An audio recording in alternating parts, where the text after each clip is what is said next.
Well, what's happening, everybody? Hope you're having a wonderful day. Let's do a discussion on how to make money in the markets, in the stock market in the United States. And I'm gonna do like a three-part series. One with like low risk and the fairly safe. Another I'll do with like kind of medium risk and possibly higher gains. And then I'll do a third one with like higher risk and possibly higher gains. But this one's just going to be how to make money in the markets, fairly simple.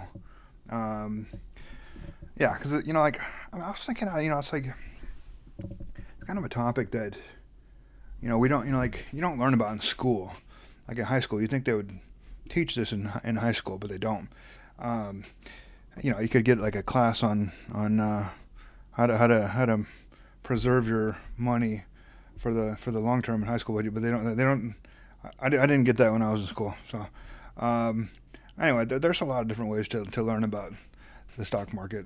But I think it's good to have kind of a basic knowledge, a basic understanding. That way you can improve the quality of your life, quality of your family's life, and who knows, maybe next generation as well. So anyway, so like first thing I think it's good to do is set up you got to have like um, a way to get to the stock market, and a way to get to the stock market is through what's called a brokerage. And brokerage is basically there's actually tons of brokerages in the United States. And one of them, like there's three big brokerages. There's Fidelity, Charles Schwab, and Vanguard. And then there's also some newer, like this, Robinhood is a newer brokerage, and that's another way to access the stock market. Um, there's not called Webull, and there's another mobile app that's called Cash App. And on those as well, you can also get into the stock market and get into crypto and all that. Um, today's kind of the last week or so has kind of been interesting because um, when the oil prices go up, then people tend to worry about inflation. They tend to worry about the economy, and so we've had kind of a, the oil price was at, I would say it was like it's upper 60s, about 2 weeks ago, and then it went up to, and then it went up over 100, and then it dropped to in the 80s a few days ago. And then today it's back over as it's up in the upper 90s, and so it's definitely higher than it has been even 2 weeks ago, and there's some things going on in the world, and mostly with the Strait of Hormuz, which remains closed, and that's in the Middle East, and there's like a fifth of the world's oil supply comes out of the Persian Gulf, and it goes to the Strait of Hormuz, and it goes to wherever it's going to go in the world. Um, so anyway, we looked at, like you gotta get to the stock market somehow. So you gotta open an account somewhere. I like Fidelity. I got Fidelity, so I might be partial to them. Maybe just to let you know. Uh, Charles Schwab's good. Vanguard's good. Robinhood. I've also got an account with Robinhood. They're good as well. But I might be partial to those two. But anyway, so you know about those. You know how to get to the market, which is important because a lot of people don't know that. And there's other brokerages too. Like this isn't going to be like all inclusive. This is just kind of give you a basic knowledge set. It's like 101 basically. So and then like like so where do you put money, like where would one put money to make money in like on your money? One of the safest places, and this is something. Let's see. I'll go to the right. and then I'll do.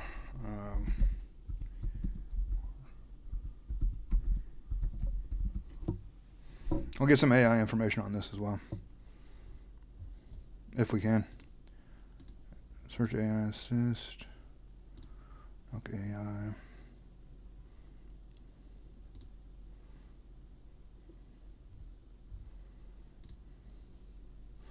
I'll go on to this. Yeah. So we get.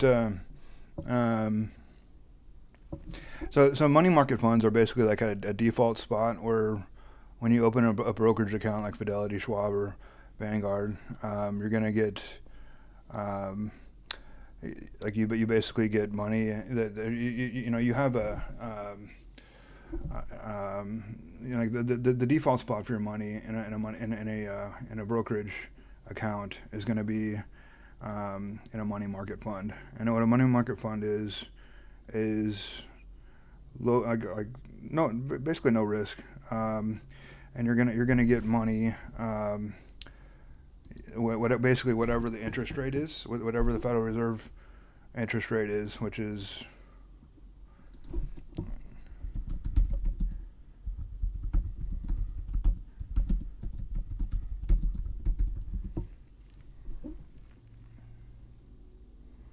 it's 3.5 to 3.75 as of right now, and so so anyway, I get averaged at 3.64. The brokerage is going to take a small portion of that money. Maybe 0.25%. Maybe you could compare some of the brokerages. They might take 0.30, 0.3%. They might take 0.2%. They might take 0.4%. But they're going to give you, so it'll be like 3.64 minus whatever their fee is, and then you'll get you'll get, let's say they charge 0.3%, and then you'll get 3.3% back, 3.364 or 3.34% on your money every year, and so. That's one of the safe places to put money, to get money back. One of the and then I'm gonna I'll go through some other places where to put money. One of them is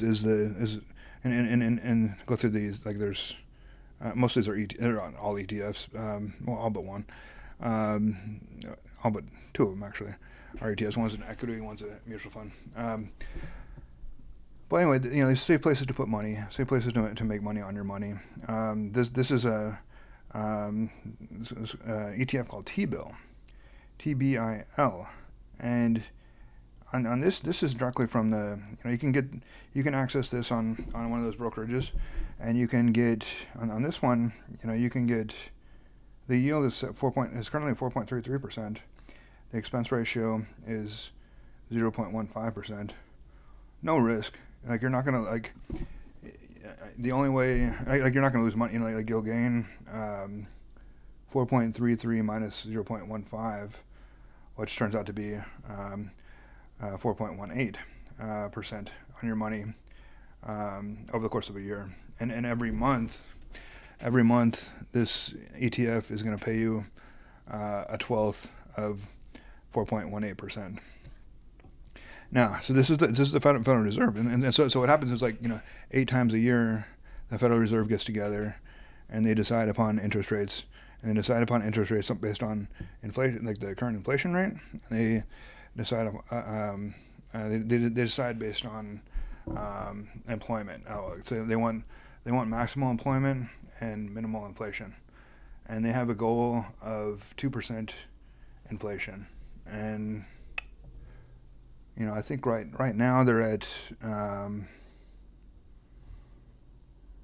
2.4% as of February, and so they're still a little bit higher than their goal, but it's a lot better than it was 4 years ago.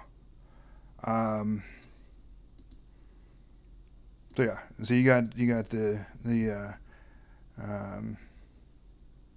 so that's their interest rate, and then they can this is the Federal Reserve effective rate, and they can, 8 times a year, or they can get together if there's like some type of crisis, like economic crisis, like there was here, or there was with the COVID, right in here, and like in March of 2020, and they can decide to change the interest rates based on whatever's going on economically in the world, or in the United States.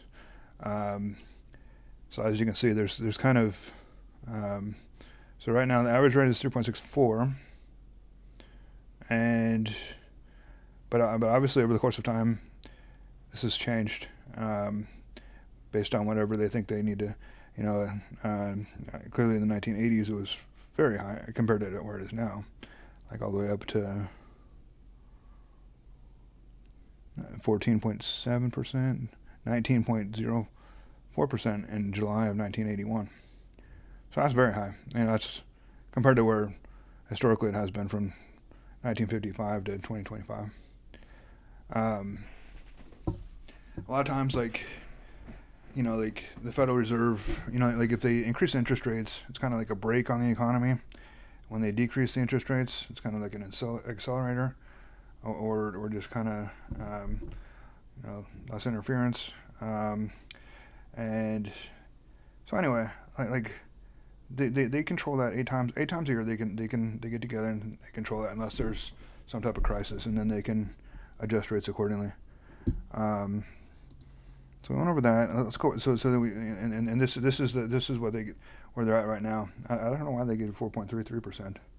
Maybe they it's a little bit higher than the 364 average. Expense ratio, like I said, 0.15%. So this is a real safe place to put money right now. And then we'll go to, let's see here. We'll go to some other places to put money, and these are some places that have been historically fairly good. If we look at this is a mutual fund from Fidelity. It's called FFRHX, and they've got right now the yield is 7.42%, and this has it's got a Morningstar rating of 4 stars. Many times it has a 5-star rating, but like I was kind of looking at this recently, and I think that in the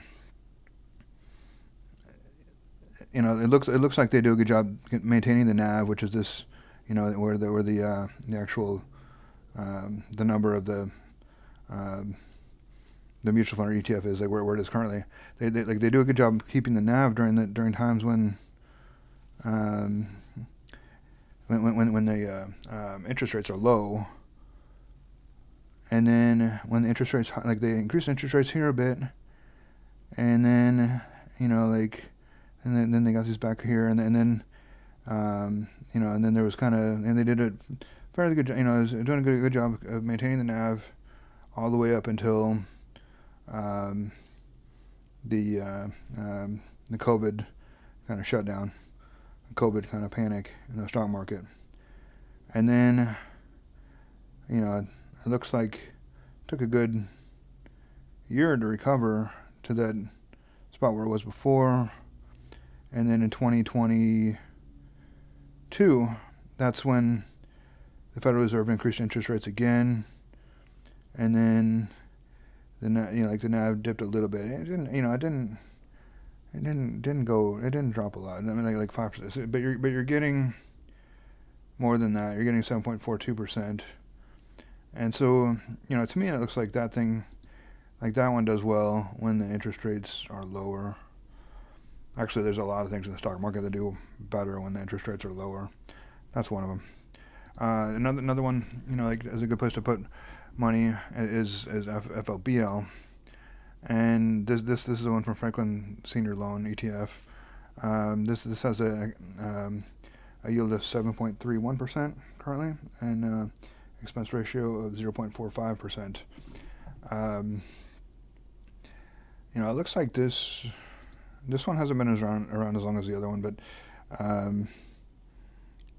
like this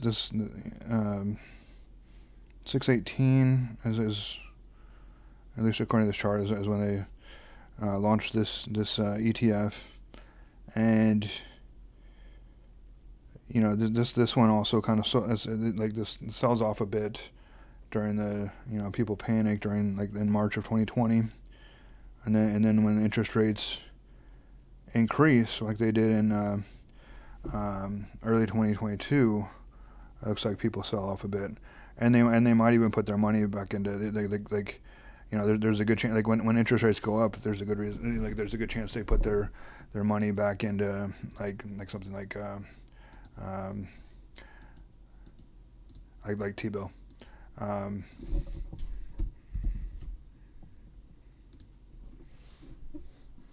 Because we saw like what happened during the the change of administration with the Trump administration in 2020 or 2021, early 2021 to the Biden administration.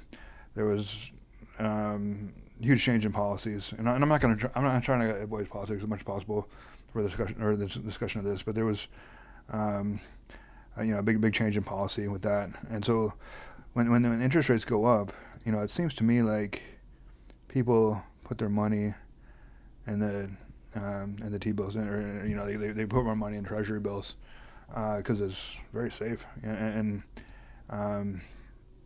so like if you're getting like 7% or more, like a lot of times when the interest rates are higher, they would give higher interest rates, or they would give you higher yield, a monthly yield on these. So they're actually like fairly good. Like these tend to be good products. Their yield tends to decrease a bit from what I've noticed. Like when the interest rates, when interest rates decrease, it seems like their yield decreases. But they're quite competitive with the, with the Treasury bill. But there's not much. With the T-bills, there's no risk at all because you're not gonna lose money. You might lose you won't lose money there. And then another one is iShares AA or AAA CLO active ETF with the ticker CLOA, CLOA. This one started back in 123, and it's actually done a really good job of keeping the NAV, and it's actually increased the NAV over that course of time about 3%, and that's a good thing. So this one is actually done out of these three that out of the Fidelity, the FFRHX, the FLBL, and this CLOA. This one is actually probably performed the best, but it has the in terms of the NAV, it has. Now it has less of a yield than the others, and so there's pros and cons.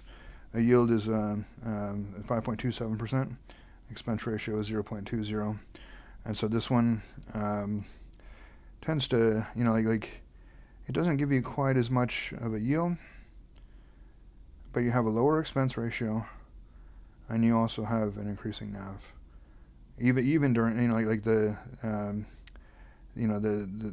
since this thing started, the interest rates have typically have dropped during the course of this time, most of the course of this time. So sometimes like when these things start, that can have an effect. But that's another good place to put money. I'll leave the Treasury bill there. I'm gonna tease. And this one here is a newer. This is kind of, the CEO doesn't call it digital credit, and so you basically have this one's got a higher yield. It's got a higher yield, 11.5%. There's not a expense ratio on this one. There's this one hasn't been around 5 years. It's been around less than a year, 7/30 of 2025, and it's kind of a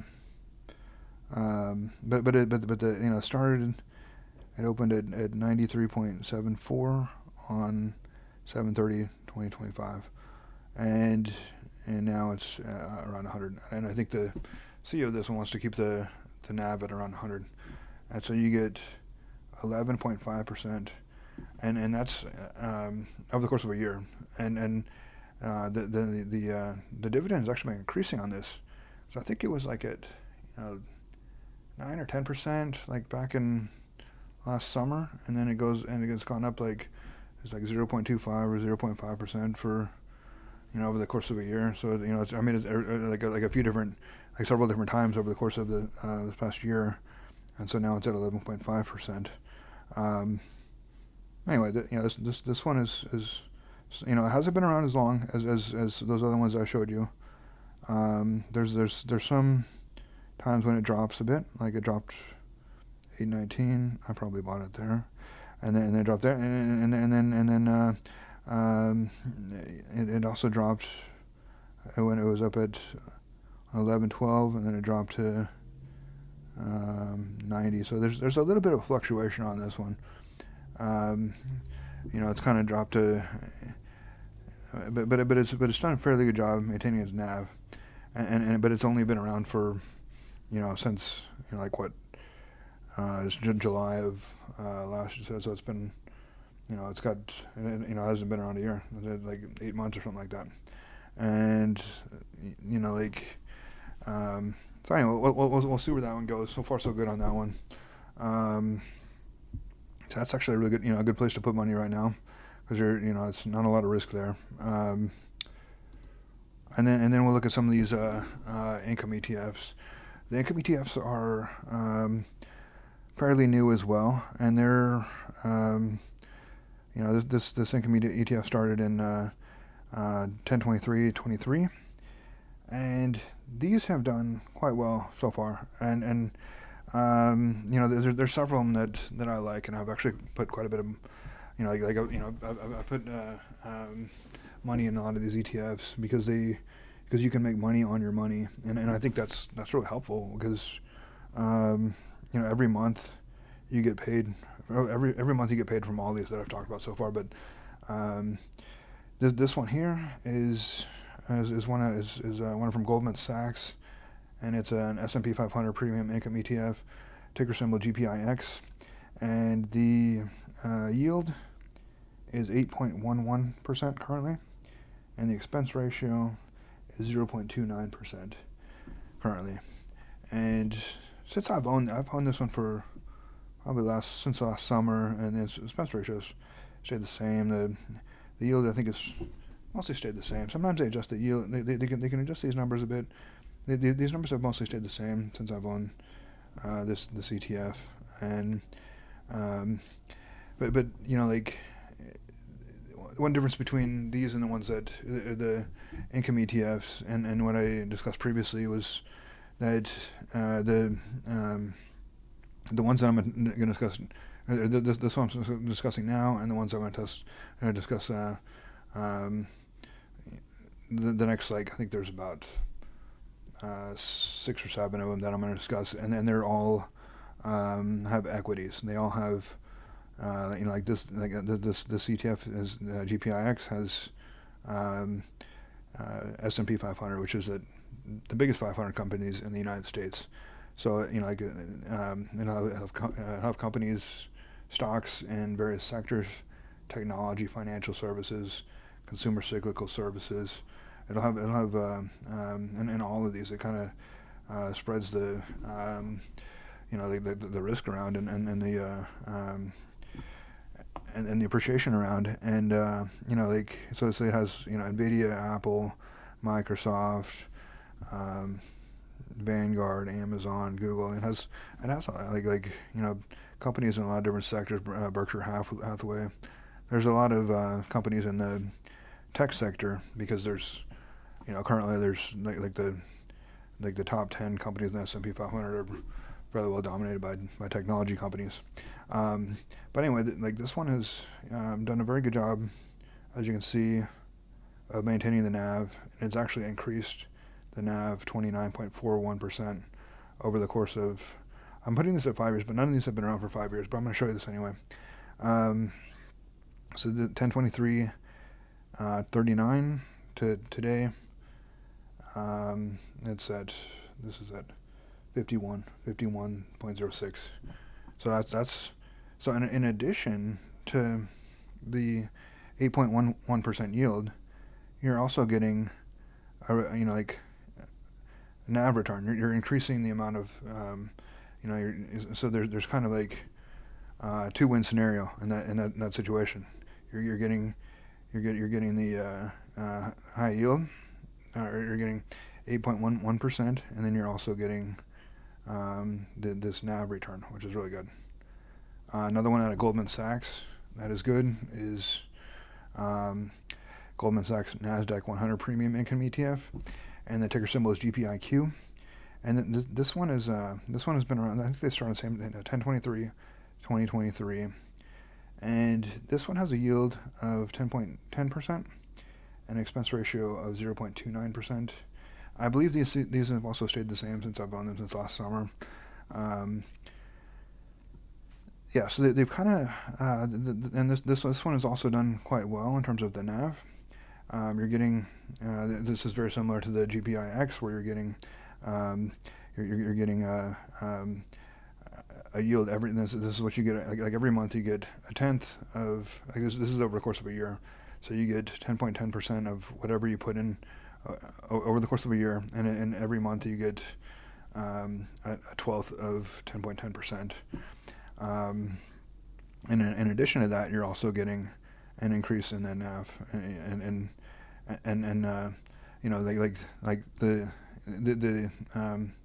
these ones here are slightly more risky than the ones I previously talked about, and that's because there's times in the market when let's say you bought here, let's say you bought in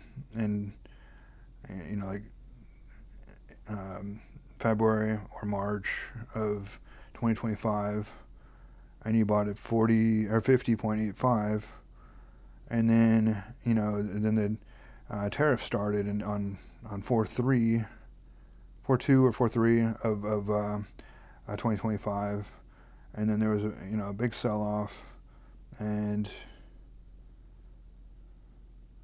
there was then this drops to 40, closed at 40.05 on 3/31.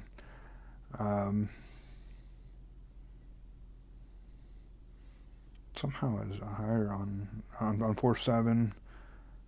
It opened at 38.41. So I mean it can drop a bit, and but the thing is like it's kind of like the rest of the market where it does well like over the course of time. If you hold on it, if you're planning on holding on to it for a while, it's going to do well over the course of time. Let's look at so it's like I said, that one has increased 30%, 29% on the GPIX. So they're both doing quite well in terms of both the NAV and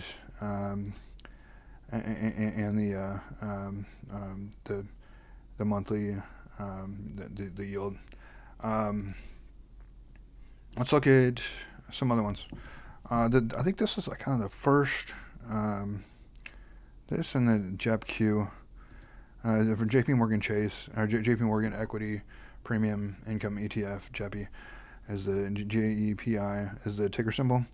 Now this one, I think this was the first premium income ETF with equities, and this started 3/15/2021, and JPI and JPIQ have been very popular ETFs. They have a lot of assets. They've I think they have the most assets of all the others.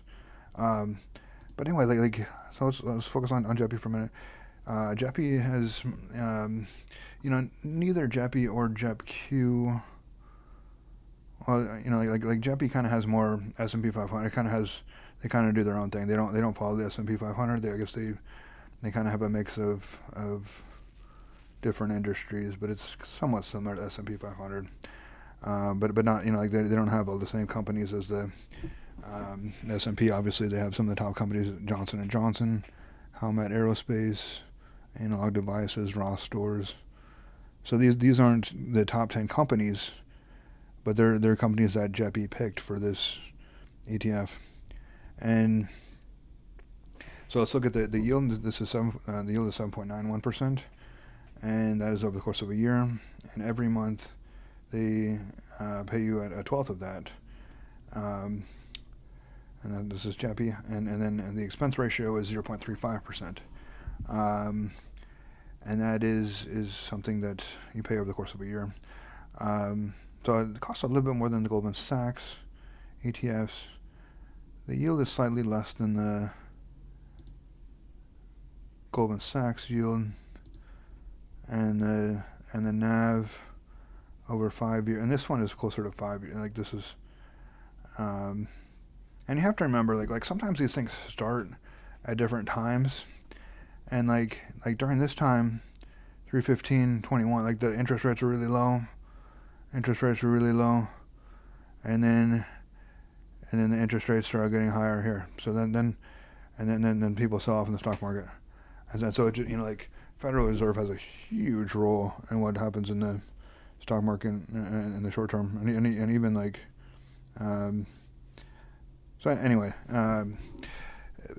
but so it's like it's maybe not. It would be better to compare the two if you started at the same time, like 10/23, which the open was at 52.68, and now they're at 50. So there's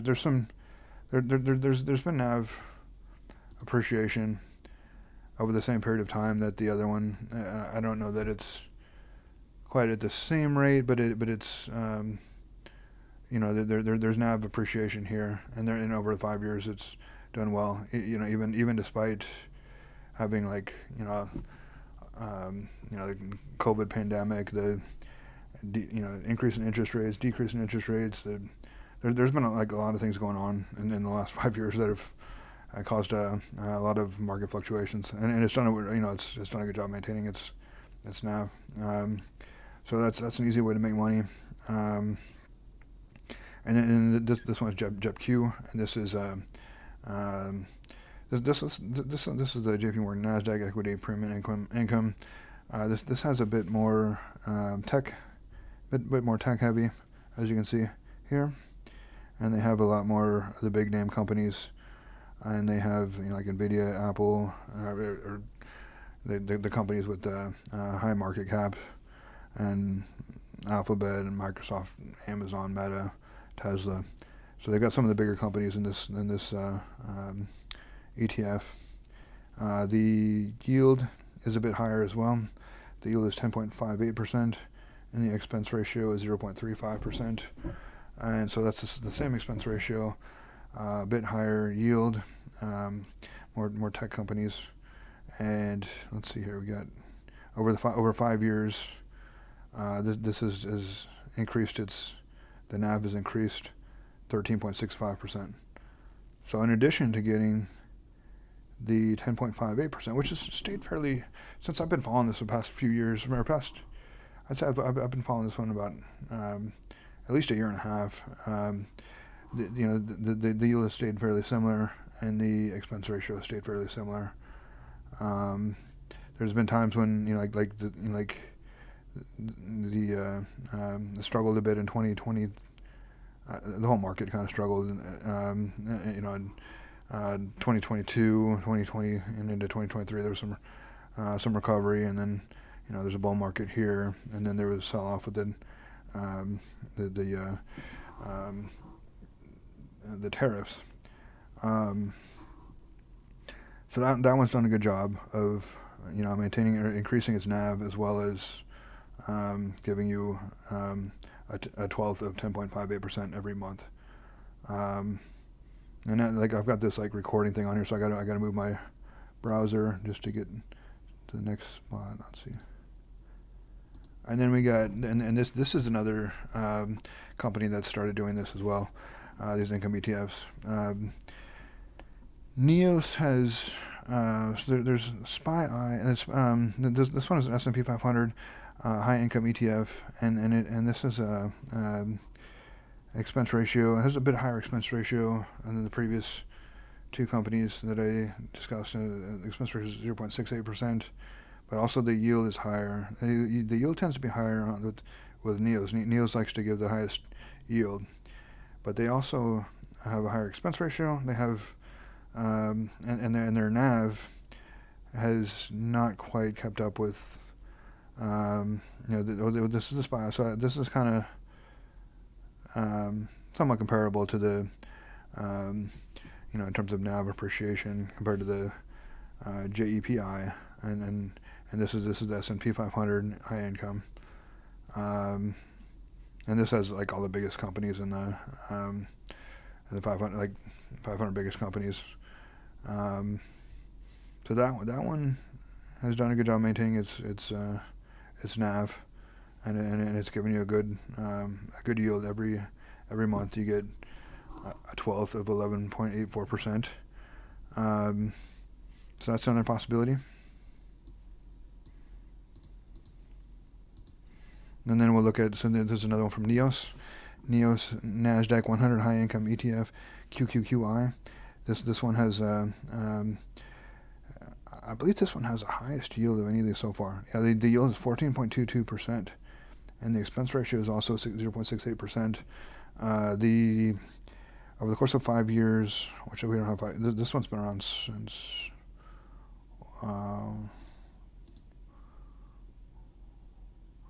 129.24. QQQI. So this has been around for a little over 2 years now, and the NAV has also increased. The NAV has gone from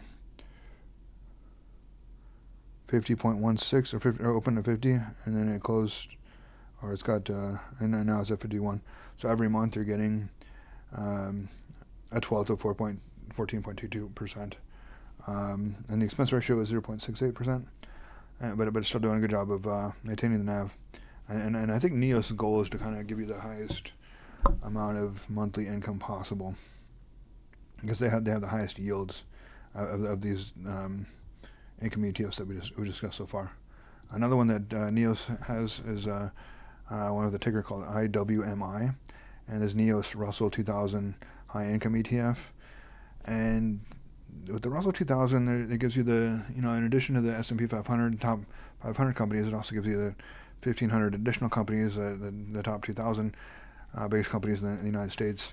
And so this one here has expense ratio of 0.68% as well. So they all have the same expense ratio of 0.68%.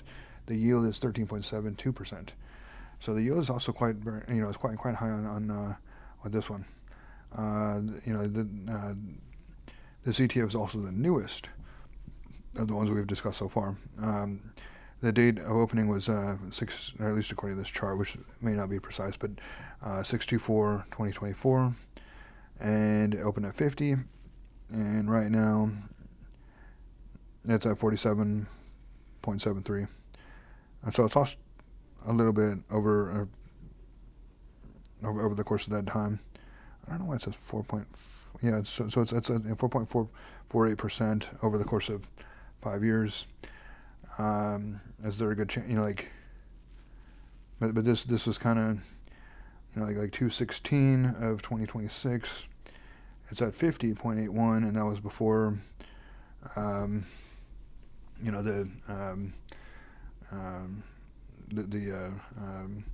military the U.S. and Israeli military activity in the Middle East, and the Strait of Hormuz closure here, and it's even gone up to, it looks like it went up to 53.45. So it's actually done a fairly good job of maintaining its NAV. Dropped a little bit recently, but it's done a fairly good job maintaining its NAV. I anticipate that one to do well as well. Like I said, that's 13.72%, expense ratio of 0.68%, and so yeah. I'll see. So we talked about those. Like those are good places to make money in the market. And there's a few other topics I want to discuss. And the other, like one topic I want to discuss was, why is it a good idea to open a brokerage account and kind of partake in the stock market. And the reason I think it's a good idea to partake in the stock market is because of inflation, monetary inflation. We have, historical inflation. This is a search from DuckDuckGo, and the historical inflation rate in the United States has varied significantly over the years, with an average rate of 3.29% from 1914 to 2026. So basically, over the course of over 100 years, 112 years, the stock, the inflation rate has averaged 3.29%, and at various times, so 3.29, and then we'll go. This is the U.S. inflation calculator, and we have the average on the right, and then we have at different times we have higher inflation, and most people out today experienced the inflation we experienced in 2022, 2023, 2021, which is significantly higher than 3.29 and the average, and so before that we had very low inflation for many years. In 2008 we had and in the mid 2000s we had inflation that was in the 3% range, and then over 3%, and so a lot of times the Federal Reserve increases interest rates to do that, but they're hitting the brakes, and then we have in 2008, late 2000 or 2008 2009 we have kind of a stock market crash and the Great Recession, and so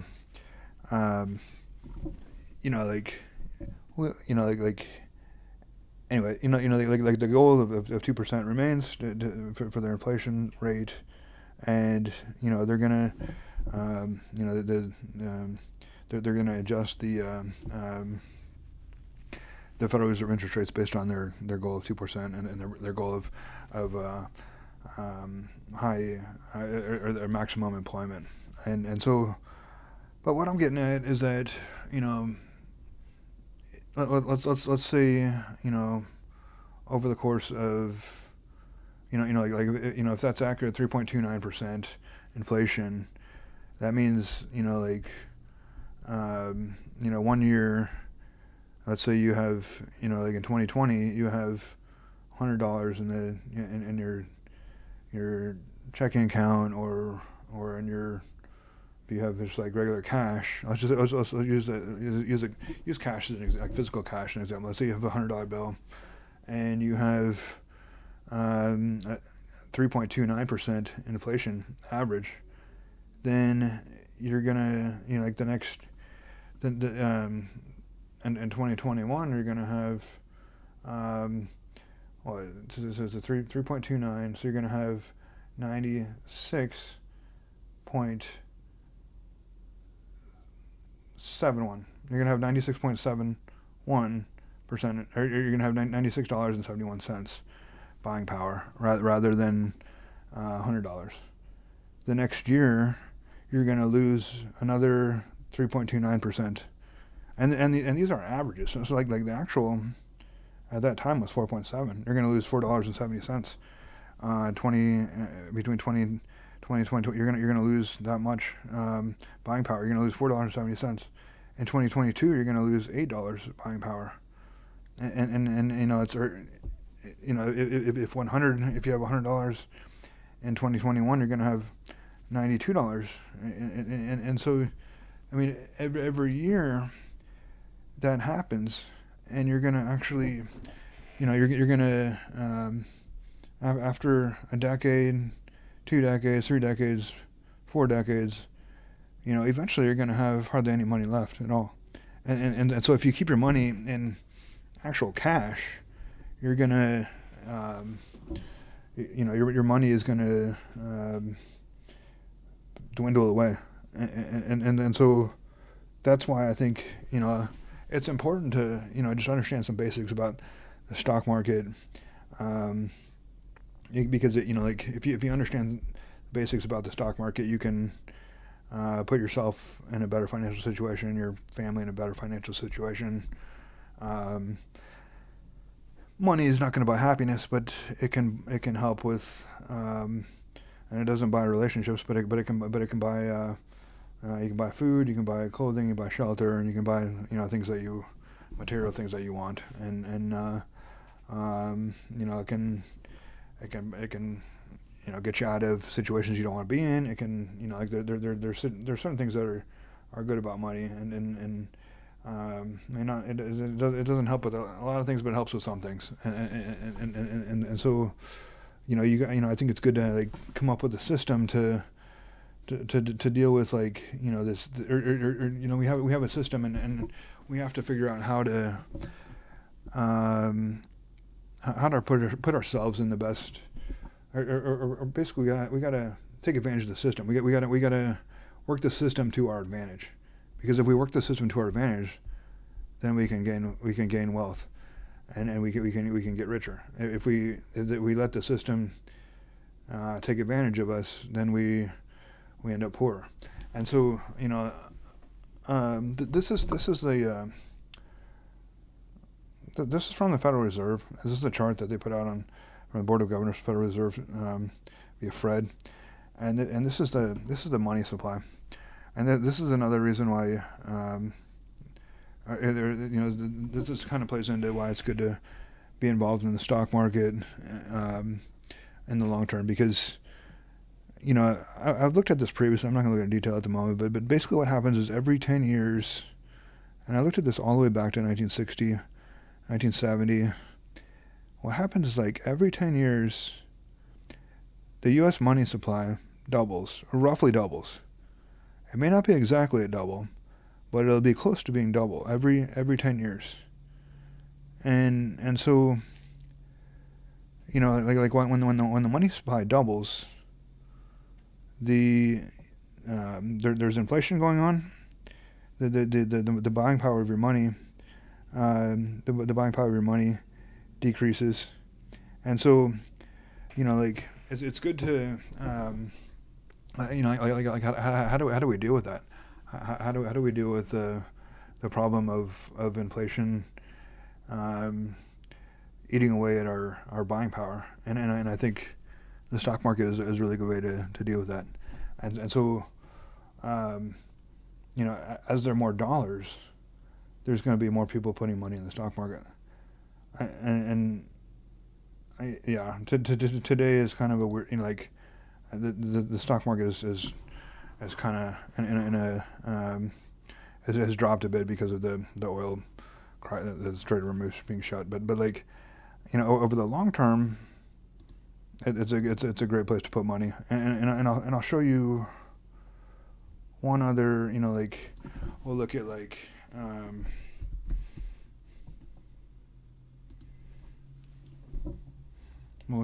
say there's this S&P 500. We'll look at let's go Vegas. We'll look at the VU. Let's see what's going on with the VU. So we go to which one's been around a lot? This one's been, so this one's increased.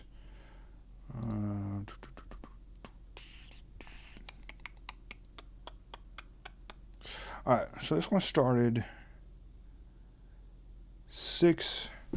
June of 2010, and opens, and this is the Vanguard S&P 500 ETF.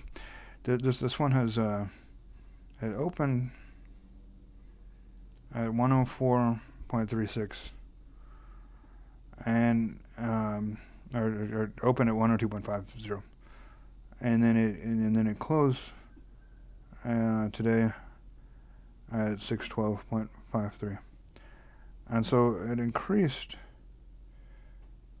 6x over the course of 16 years. So that has done really well. So if you put your money, if you put $100 and at on 6 of 2010, that $100 will be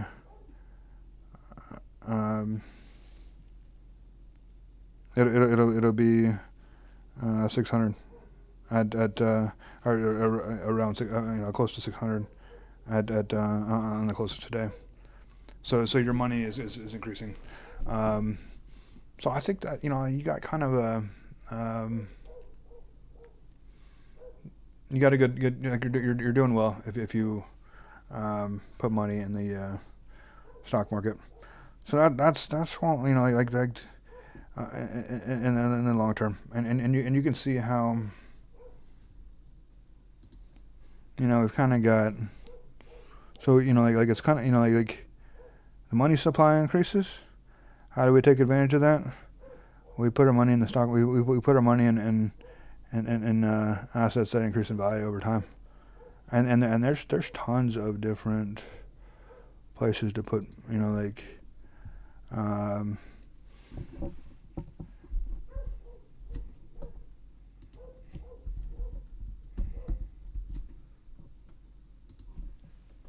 here's a Fidelity fund, 500 index fund. I think this one actually has like zero. This one has zero cost at all. This one is free, and this one began.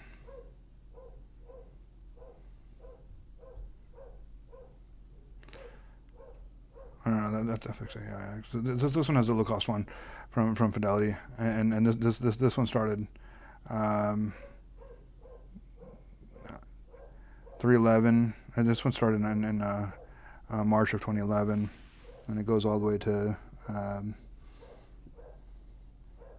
let's see, it started 46, and it goes all the way to 235. So that one's like 5 extra money as well. So that one's doing good. Yeah. So like this dog barking in the background. I know. I think I'm gonna stop this here today. But yeah, you kind of get a feel for. So at least some good places to put money in the good places to put money in the short term. It's hard to beat the Treasury bill, the T-bills right now with the like there's no risk at all. Even with the with the oil, things going on with the oil, the Treasury bill, they're going to give you 4.3 or 4.18 a month, 4.21 a month, and so that one's going to do good. Yeah, that's all I got. Hope you have a wonderful day.